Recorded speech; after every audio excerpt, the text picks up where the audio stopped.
بسم اللہ الرحمن الرحیم۔ انسانی بچہ جب دنیا کی فضا میں پہلا سانس لیتا ہے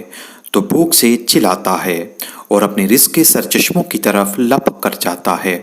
اور جب انسان اس دنیا میں آخری سانس لیتا ہے تو بھی اس کے حلق میں کچھ ٹپکایا جاتا ہے تاکہ اسے کچھ نہ کچھ توانائی مل سکے۔ جب وہ دنیا سے رخصت ہو جاتا ہے تو کہنے والے یہی کہتے ہیں کہ اس کے حصے کا رزق ختم ہو گیا تھا، لہٰذا رزق کا معاملہ ایسا ہے جس سے انسان اپنی زندگی کے کسی سانس میں بھی بے تعلق نہیں رہ سکتا۔ انسانی زست کے لیے اس سے زیادہ اہم مسئلہ اور کیا ہو سکتا ہے؟ یہی وجہ ہے کہ جس شخص کو آرام سے بافراط کھانے پینے کو مل جاتا ہے، اس کی زندگی کو بڑی کامیاب زندگی تصور کیا جاتا ہے، اور وہ خود بھی ایک ایک سانس میں خدا کا لاکھ لاکھ شکر ادا کرتا ہے کہ اس نے اسے رزق کے لیے کسی کا محتاج نہیں ہونے دیا۔ انفرادی زندگی سے آگے بڑھ کر انسان کی اجتماعی زندگی پر غور کیجیے تو اس میں بھی یہی نظر آئے گا کہ قوموں کی تگ و تاز اور جد و جہد کے لیے سب سے زیادہ جذبہ محرکہ رزق کا سوال ہوتا ہے۔ رزق کی یہی اہمیت تھی جس کے پیش نظر مارکس اس نتیجے پر پہنچا ہے کہ تاریخ انسانیت کی تعبیر ہی معاشی نقطہ نگاہ سے کی جا سکتی ہے۔ جہاں تک سابقہ اقوام کی تاریخ کا تعلق ہے، مارکس کا یہ نظریہ صحیح ہو یا غلط، اس کے متعلق تفصیلی گفتگو ذرا آگے چل کر کی جائے گی، لیکن اس میں شبہ نہیں کہ ہمارے دور میں اس مسئلہ نے ایسی اہمیت اختیار کر رکھی ہے کہ آنے والا مورخ جب اس پر نگاہ ڈالے گا تو وہ اسے عصر معاشیات، ایج آف اکنامکس کے سوا کسی اور کے نام سے نہیں پکار سکے گا۔ حقیقت یہ ہے کہ آج تہذیب و تمدن، معاشرت، سیاست، قومی مسائل اور بین الاقوامی معاملات سب کی باغ ڈور معاشیات کے ہاتھ میں ہے۔ اس وقت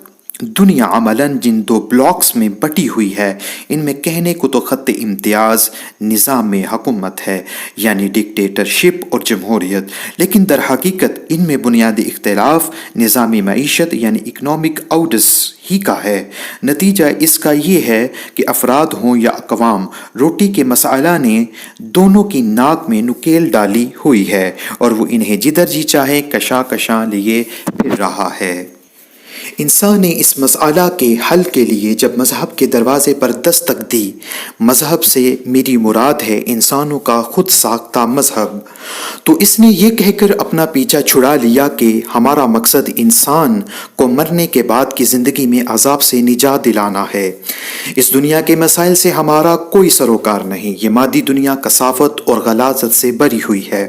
اس لیے خدا کے نیک بندوں کے لیے ضروری ہے کہ وہ اسے قابل نفرت سمجھیں اور جہاں تک ہو سکے اس سے دور بھاگیں، لیکن یہ محض فریب نفس تھا یا فرار کی راہ۔ اس لیے انسان دنیا سے کتنی ہی دور کیوں نہ بھاگے اور اس طرح کتنا ہی بڑا ایشور کا بھگت کیوں نہ بن جائے، جب تک وہ زندہ ہے کھانے پینے کا محتاج ہے۔ وہ شہروں کو چھوڑ کر جنگلوں اور پہاڑوں میں بسیرا کر سکتا ہے، لیکن خوراک کے مسئلہ سے بھاگ کر کہیں نہیں جا سکتا۔ وہ خواہ 24 گھنٹے میں ایک مرتبہ ہی کیوں نہ کھائے بغیر گزارا ہو نہیں سکتا۔ بھوک رشیوں اور منیوں کو بھی لگتی ہے اور پنڈتوں اور سادھوؤں کو بھی۔ کھائے بغیر نہ ایشور کے اوتار زندہ رہ سکتے ہیں اور نہ ہی اس کے مقرب۔ اس لیے انسانوں کے خود ساختہ مذہب کا یہ کہنا کہ اسے روٹی کے مسئلہ سے کوئی دلچسپی نہیں، حقیقت کو جھٹلانا اور لوگوں کو فریب دینا ہے۔ ایسے مذہب کے علمبرداروں کو روٹی کے مسئلہ سے اس لیے دلچسپی نہیں ہوتی کہ ان کی روٹی کا انتظام دوسرے لوگ کرتے ہیں۔